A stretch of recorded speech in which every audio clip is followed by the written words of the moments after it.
Assalamualaikum dan salam bahagia warga bola sepak Malaysia. Selamat bertemu sekali lagi di dalam episod Kepala Bola dan kali ini ialah episod yang kelima yang mana kita akan membincangkan satu topik yang agak hangat dibincangkan di kalangan warga bola sepak Malaysia, iaitu topik pemain naturalisasi atau pemain kacukan. Kebelakangan ini, di dalam proses untuk memantapkan lagi pasukan negara, FAM sedang membuat penilaian sama ada untuk menambah jumlah pemain naturalisasi atau pemain kacukan kepada jumlah yang sedia ada. Di dalam statut atau peraturan FIFA, memang ada peruntukan yang membolehkan pemain-pemain naturalisasi atau pemain-pemain kacukan ini mewakili pasukan negara pilihan mereka. Pemain-pemain naturalisasi ialah pemain-pemain yang menukar kerakyatan mereka ke negara lain. Contohnya seperti Sumareh dan juga Liridon yang menukar kerakyatan mereka ke Malaysia. Pemain-pemain kacukan pula ialah pemain-pemain yang ada pertalian darah dengan seseorang yang berasal dari Malaysia. Peraturannya mengatakan bahawa jika datuk atau nenek mereka atau ibu atau bapa mereka dilahirkan di Malaysia, mereka layak untuk memohon menjadi pemain kacukan. Sebagai contoh ialah pemain-pemain seperti Brandon Gunn dan Matthew Davis. Menurut FAM, pendekatan ini ialah pendekatan jangka pendek sahaja. Ini ialah pendekatan cepat mereka untuk berusaha menaikkan ranking negara kita, ranking pasukan kebangsaan kita yang pada waktu ini berada pada nombor 154. Kita mengalu-alukan apa saja usaha FAM untuk memantapkan pasukan bola sepak negara. Satu persoalan yang ingin ditimbulkan oleh kepala bola ialah, adakah pendekatan ini, iaitu pendekatan mengambil pemain naturalisasi ataupun pemain-pemain kacukan ini berbaloi? Adakah ia akan menghasilkan impak yang diinginkan? Antara isu-isu yang ditimbulkan oleh warga bola sepak Malaysia ialah, yang pertama, bagus benar ke pemain-pemain kacukan atau naturalisasi ini? Adakah mereka lebih baik daripada pemain-pemain tempatan?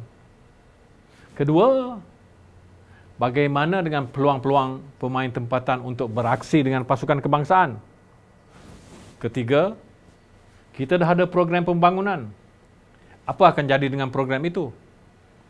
Keempat, jika ini jangka pendek, apa yang jangka panjangnya? Dan kelima, isu patriotisme. Adakah mereka ini betul-betul warga negara Malaysia yang ingin menyumbang kepada negara kita? Kita dengar beberapa orang bekas pemain-pemain negara, apa pendirian mereka tentang isu kacukan dan isu naturalisasi ini. Khidmat pemain naturalisasi, yang pertama, pemain naturalisasi yang mewakili Malaysia tidak bertahap tinggi. Yang kedua, mereka akan menjadi satu benteng kepada pembangunan pemain tempatan di peringkat antarabangsa. Dan yang ketiga, jangka masa panjang, adakah pemain naturalisasi ini akan diteruskan generasi demi generasi? Jadi inilah sesuatu pada pendapat saya boleh merosotkan bola sepak. Pada mulanya mungkin penyokong, penonton akan bersemangat, tetapi dalam jangka masa panjang ini akan merosakkan bola sepak. Dan di sinilah saya rasa kita harus lebih gigih dalam pembangunan bola sepak. Kita rombakkan cara pembangunan bola sepak. Kita gunakan idea-idea baru. Kita memberi peluang kepada masyarakat umum untuk membantu membangunkan bola sepak. Tetapi matlamatnya bukan untuk mewakili pasukan kebangsaan, kerana pasukan kebangsaan akan diwakili oleh pemain naturalisasi. Jadi ini adalah satu langkah yang boleh makan diri dan yang akan makan diri dalam jangka masa panjang. Dan di sinilah kita harus mengelakkan sesuatu yang boleh membawa pada. Dalam jangka masa panjang, ya, kita harus meneruskan dengan projek pembangunan. Pemain tempatan kita berbakat. Seperti yang saya kata, mungkin corak pembangunan tu harus dirombakkan dari masa ke semasa. Dan sekali lagi, pemain naturalisasi hanya akan membawa keburukan dalam jangka masa panjang, dan saya sebagai bekas pemain kebangsaan tidak menyokong langkah ini. Dan kepada persatuan bola sepak, saya rasa, saya yakin kita mempunyai ramai bakat di luar sana, dan itulah menjadi harapan kita, itulah menjadi harapan negara. Itu adalah masa depan bola sepak negara. Saya tidak bersetuju dengan pengambilan pemain naturalisasi untuk diserapkan dalam pasukan kebangsaan. Untuk apa? Adakah kita ketandusan pemain-pemain tempatan yang berwibawa? Mungkin kerana terlalu mementingkan ranking dunia hingga kita lupa pemain-pemain tempatan itu sendiri. Secara tak langsung membunuh bakat mereka dan menutup pintu rezeki mereka. Janganlah sampai mereka ni dianaktirikan. Kalau dari segi kualiti permainan, pemain naturalisasi ini pun belum cukup bagus lagi. Tak, permainan mereka lebih kurang sama aja dengan pemain tempatan. Kita kena percaya, sabar, berikan pemain tempatan peluang dan ruang bermain. Setahu saya, kita tak pernah ketarusan pemain berbakat. Cuma kita kekurangan pakar-pakar yang boleh membantu mereka di aspek mutu dan spesifikasi yang sesuai mengikut kejohanan yang disertai mereka. Kalau ada pun masih belum mencukupi untuk bersaing dengan negara daripada benua Asia Tengah, Asia Barat dan Asia Timur. Berkenaan pembangunan bola sepak, ada peningkatan dan perlu ditingkatkan daya saing dalam latihan. Mereka inilah yang akan mencorak dan melakarkan kejayaan sekiranya diasuh dengan spesifikasi latihan yang betul. Bagi saya, pendapat saya untuk bola sepak negara kita Malaysia ini,